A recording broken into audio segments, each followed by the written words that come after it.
Okay, so we're back in the tunnel. Hi everybody. Hi Carmel. Hi Andrew. Hi everybody. Yeah, can you show us how to pollinate corn, please? Pollinate sweet corn. Yeah. So, I don't know. Some of you, did we see this before in the videos? Can't remember. Yeah, it was a lot shorter. Yeah, but like once you get into summer, sweet corn, especially in a tunnel where it's really warm, just grow. You can nearly see it growing day by day. So it's massive now, and it's got to the stage now where it needs to be pollinated. So, Carmel, if you have a go up here, you can see the top here. So that's your male part of the plant, and that's producing the pollen. And then if we come down below, we can see these. This is the female part of the plant, and these little, what do they call? Silks is actually what they're the proper name for them. Each one of those, and they're a little bit sticky, but each one of those, if I was to follow it all the way down, you can see here, this is actually a developing cob. And if I pull that back, you'd see the tiny pods or kernels beginning to develop. And each one of those leads directly to one kernel. And each one of those needs to be pollinated. So it needs to get some of the pollen from above. It's going to rain down and then it sticks to it and gets pollinated, and then we get a kernel. And if any of them aren't pollinated, then we're going to end up with blanks on our sweet corn. So like it's missing a couple of teeth. Okay. Okay, so we got to make sure every single one gets pollinated. Pretty much. I can see some pollen here. Yeah, you can. Yeah, see the yellow powdery stuff there. Yeah. So that's the pollen. So the reason we have to do it ourselves in the tunnel is there's no wind, obviously. So if these were outside, then the wind is going to do this for you. So what you do is you're just tapping your plants. And I don't know if you can see that. I can you but see I'm it not sure falling if the down? camera can pick it up, but maybe not. Yeah. Let's. Do you want to zoom in on one, maybe a bit closer, and see? Can we see? Can we see that falling down? Not really. No, not I mean, they are tiny Yeah. grains. And then also, these ones are kind of towards the end. You kind of have a pollination window of, I suppose, about a week. And these ones actually, I've been doing this for about a week anyway. So when they first start producing pollen, you see an awful lot more. Maybe, hang on, let's try. Can you see that one in there? Yeah. Yeah, sorry folks, we can see it. But they're so fine, they probably won't be able to see it. So that's what I'm doing. So every day I'm just going down and tapping them. And so each of these is going to turn into a sweet corn. Sweet corn. Okay. Yeah. So let's have a look at this one here. So let's have a look at this one, right? So this one has 1, 2, 3, and 4 sweet corn. Okay. Technically, right? Okay. But really it's the first one. So the highest one on the plant, which was the first one to develop, is always going to be your best one. Okay. The second one is all right.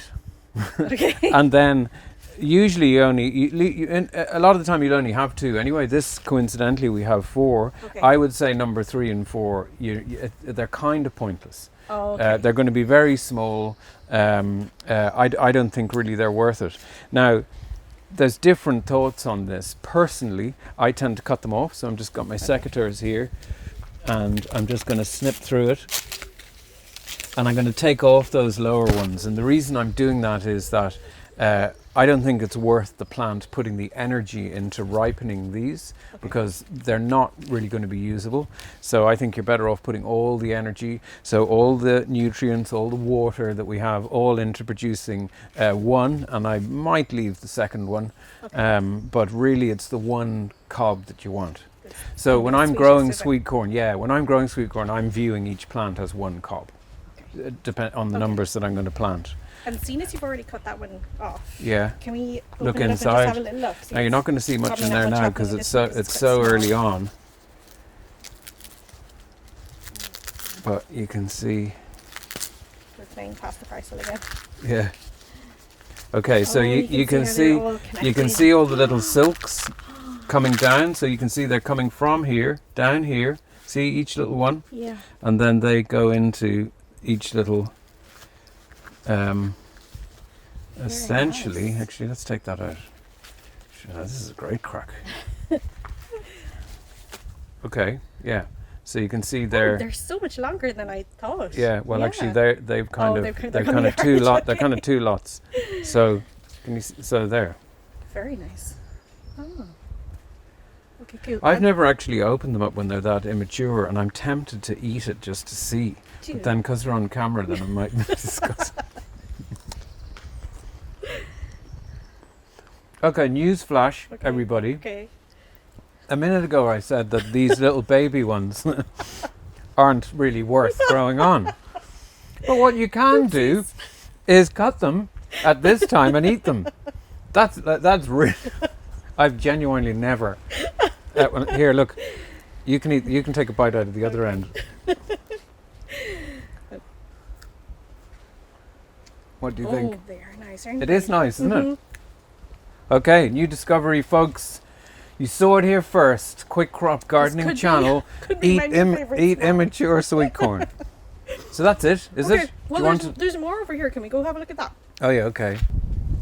Okay, so this was put in a little bit after over there. Yeah, these ones are a bit. These ones are a bit. I sowed these maybe probably a week after those ones, and actually this is a good example because we're just in the door of the polytunnel now, and it's windy outside, so you can see they're getting blown around a little bit by the wind, which is naturally what would happen. And these are in a much earlier stage, so the silks have just started to come out, but they're not really. Probably another couple of days. No, there's nothing really going on there yet. Okay. They're just about to start to produce And are these? pollen. Sorry, I've never grown corn before, obviously. So Yeah. are these silks going to turn the same color? As though As those no, are there, or is that's this just a different- that's a different variety. Now they do progressively turn more brown, Okay. and actually that's when you know. So once they've been pollinated, then your corns are starting to, your cobs rather, are starting to swell. Make sure you give them plenty of water at that time so they get nice and juicy. And then when these silks or tassels turn like a dark brown, like an old brush or a horse's tail or something, that's kind of hinting that they're nearly ready to harvest. But we come back and look at that because then there's a couple of tricks there to know. When you're harvesting sweet corn, you can take it at different times at a really sweet stage, or maybe you prefer it a little bit more chewy and starchy. So it depends what way you want it. But essentially, when they turn brown, then it's time to have a look. Have a sweet corn party. Okay. Yeah.